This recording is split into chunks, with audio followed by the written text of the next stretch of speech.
এক ওসমান হাদির মাথায় গুলি চালাতে পারবে, কিন্তু তার চেতনা কিভাবে দমিয়ে দিবে? হাজার ওসমান হাদি যখন জেগে উঠবে, কয়জনটা টার্গেট করবে, কয়জনকে শুট করবে, কয়জনকে কিল করবে? উল্টো যারা কিলিং মিশনে নামবে ওদেরকেই জাতি ধরে ধরে ওভার ব্রিজের সঙ্গে লটকায় রাখবে।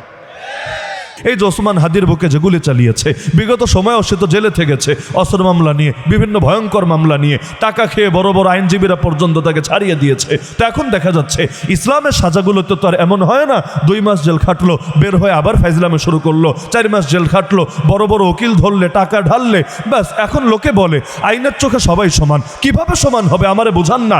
যার টাকা আছে আর যার টাকা নাই, যে টাকা ঢালতে পারে আর যে টাকা ঢালতে পারে না, দলীয় প্রভাব যে কাজে লাগাতে পারে আর যে কাজে লাগাতে পারে না, যে ভালো মানের আইনজীবী ধরতে পারে, যে ভালো মানের আইনজীবী ধরতে পারে না, এই দেশের কোর্ট কাচারির নজরে তারা সমান হয় কিভাবে আমাকে বলেন না। আমরা যখন জেলে 2021-এ নরেন্দ্র মোদীর শানে বেয়াদবি করার পরে আলেমদেরকে যখন গণহারে গ্রেফতার করা হলো, যাদেরকে গ্রেফতার করা হলো না এদেরকেও বহু মামলা দিয়ে পেরেশান করা হলো। আমাকে যখন নিয়ে গেল সেই কাশিমপুর কারাগারে, আমার বাবা গিয়ে ওই সময় ক্ষমতাসীন যারা ছিল এবং যারা উকিল টুকিল আছে এদের সকলের সভাপতি, আমি নামটা কোনো কিছু ইঙ্গিত দিতে চাই না, তার কাছে গিয়ে হাজির হলো অন্য একজনের সূত্র ধরে, কারণ সকলের মুখে শুনেছে আর এত পাওয়ার, এত ক্ষমতা, সে যদি শুধু বিচারকের সামনে দাঁড়ায় আর কিছু লাগবে না, সে দাঁড়িয়েছে এটা দেখলেই বিচারক এমনি প্রভাবিত হয়ে যায় এবং জামিন চাইলে জামিন দিয়ে দেয়, যা চায় মোটামুটি সেটা কবুল হয়ে যায়। তা আমার বাবা গিয়ে তাকে অফার করলেন যে আপনি যেহেতু আইনজীবী, আপনার কাজে তো আইন পরিচালনা করা, তো ঠিক আছে আপনার যত চাহিদা আছে পূরণ করব, কয় টাকা লাগবে আপনার এটা শোনার দরকার নাই, আপনি যা চান সেটাই পূরণ করব, কিন্তু আমার ছেলেকে জলদি জামিন করান। কারণ এটা তো বোঝেন, যদি সন্তান থাকে জেলে, বাবা মায়ের প্রতিটা মুহূর্ত কেমন কাটতে থাকে। তাও তো রমজানের শেষ টাইমে ঈদের আগ দিয়ে ধরে নিয়ে গিয়েছে আমাদের জেলে, ওই সময় তাদের মানসিক অবস্থা কেমন থাকে এটা তো আর বলে দেওয়া লাগে না। তাহলে গিয়ে অফার করলো যে আপনার যেটা ডিমান্ড আছে পূরণ করব, কিন্তু আমার ছেলেটাকে জামিনের ব্যবস্থা করেন। এক বাক্যে জবাব দিল কাগজটা দেখার পরে। কাগজ দিয়ে যখন দেখলো আমাদের মামলা কি, কোন কারণে ধরা হয়েছে, আর সে তো দল করে, তার তো বাকিটা বোঝাই হয়ে গিয়েছে। এক বাক্যে সে বলল শোনেন আমি সরি, কারণ আপনার ছেলে যদি, এই বাক্য তার, আপনার ছেলে যদি 1 ট্রাক মদ নিয়েও ধরা খেত, এমনকি সে যদি ধর্ষণে সেঞ্চুরিও করত, তবু আমি নিজেও দারুণ লাগতো না, আমার জুনিয়রকে বলে দিলে সেই যদি গিয়ে দাঁড়িয়ে যেত আর আমি আগ থেকে ইশারা দিয়ে রাখতাম, এই জামিন আটকে থাকতো না, এটা নিয়ে কোনো ঝামেলাই হতো না। কিন্তু এমন এক মামলায় সে গ্রেফতার হয়েছে। আমাদের হুজুরদেরকে যে মামলাগুলো দিয়েছে যে এগুলোতে আমি যদি দাঁড়াই দলীয়ভাবে ঝামেলা হবে, আমার উপর চাপ আসবে, সুতরাং আমি পারবো না আপনার এই মামলা পরিচালনা করতে, এটা টাকার বিষয় না, আপনি যান, এখান থেকে চলে যান। ওই সময় তাদের সকলের সামনে আমার বাবা বলে এসেছিল যে শীঘ্রই আপনাদের উপর আল্লাহর গজব পড়বে, আর না পারলে না পারবেন, সবাই সবকিছু করবে না, করবে এটা জরুরিও না, কিন্তু আপনি একজন আলেমের সামনে কিভাবে বললেন যে 1 ট্রাক মদ নিয়েও যদি ধরা খেত, ধর্ষণেও যদি সেঞ্চুরি করত, আপনি তার জন্য কাজ করতেন। এখন হকের কথা বলে হকের পথে চলে সে গ্রেফতার হয়েছে, এজন্য তার পক্ষে কাজ করবেন না। এই কথা আপনার মুখে আসলো কিভাবে, এই চিন্তা আপনার বিবেকে আসলো কিভাবে? শীঘ্রই গজব পড়বে আপনাদের উপরে। আলহামদুলিল্লাহ, মাজলুমের বদদোয়া আল্লাহ ফিরান নাই, ঠিকই এদের উপর আমার আল্লাহর গজব আল্লাহ আমাদের জীবদ্দশায় দেখার তৌফিক দিয়েছে। তাহলে দুনিয়ার মধ্যে চিপায় চাপায় সাজা দেওয়ার বিধান নাই, ইসলামের বিধানগুলো এমন প্রকাশ্যে দেওয়া হয়ে থাকে। এখন কোনো নেতাকে যদি প্রকাশ্যে চুরির অপরাধে তার হাতই কেটে দেওয়া হয়ে থাকে, দ্বিতীয়বার এলাকায় এসে নেতাগিরি করবে কিভাবে? নির্বাচনের টাইমে মানুষরে বলবে কোন মুখে, হে আমার ভাইয়েরা আমাকে খালি একটা ভোট দিয়ে দেখেন না, আপনাদের জান, আপনাদের মাল, আপনাদের ঘরবাড়ি, আপনাদের সব কিছু আমার কাছে নিরাপদ থাকবে, বলবে কোন মুখে?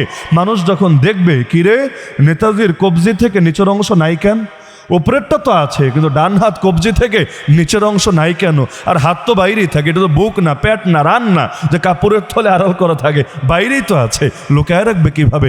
পাবলিক যখন দেখবে হাত নাই, যা বোঝার তো বোঝা হবে, এরপর যদি আসে ভোট চাইতে, পাবলিক জুতার বাড়ি দিয়ে ওরা বিদায় করবে।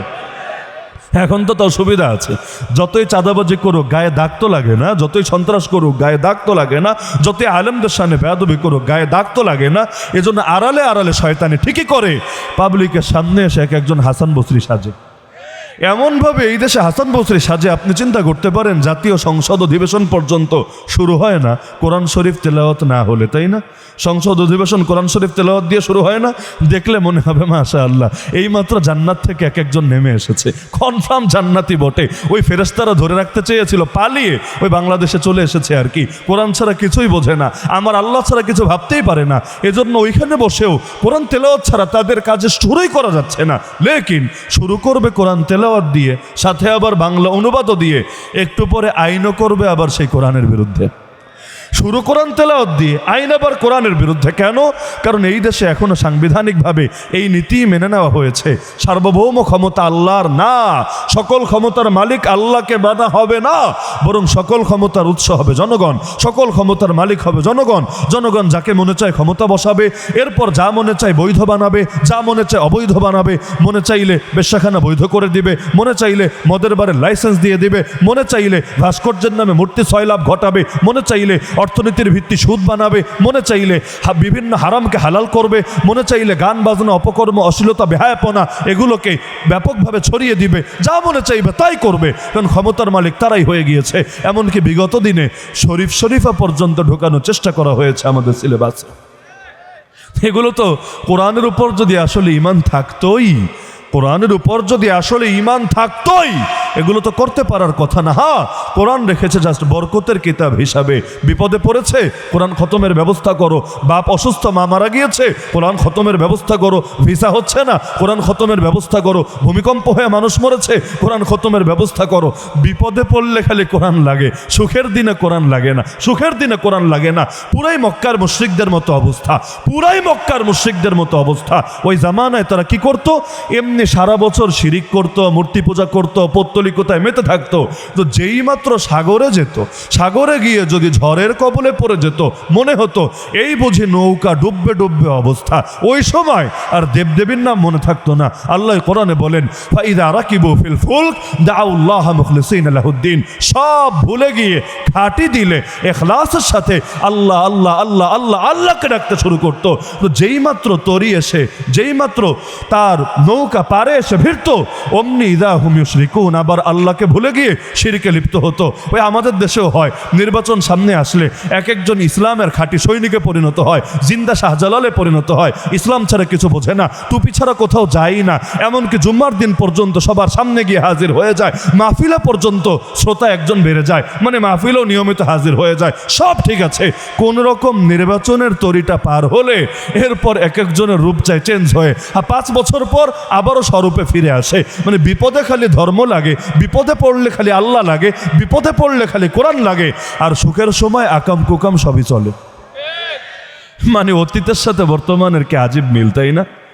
অতীতের সাথে যদি মিল না থাকতো আমার আল্লাহ কোরআনে অতীতের এত গল্প শোনাতেন না। কোরআন গল্পের বই না। আপনাদের কি ধারণা কোরআন গল্পের বই, কেচ্ছা কাহিনীর বই? কোরআন কিসের? হেদায়েতের কিতাব, জীবন বিধান, গাইডলাইন। তাহলে আল্লাহ অতীতের এত গল্প শোনান কেন? এই কারণে শোনান, অতীত শুধু অতীতই না, অতীতের সাথে আগামীর এবং অতীতের সাথে বর্তমানের বহুত মিল থাকবে। যেই যেই ঘটনায় মিল আছে আমার আল্লাহ সেগুলোই আলোচনা করেছেন ব্যাপকভাবে। এমনকি আমার নবী যখন আসলেন সমাজে, এর আগে যে জাহিলি সমাজ ছিল, ওই জাহিলি সমাজের সাথে অক্ষরে অক্ষরে মিল পাবেন আজকের সমাজের। শুধু 1-2 ক্ষেত্রে না, হাজারো ক্ষেত্রে।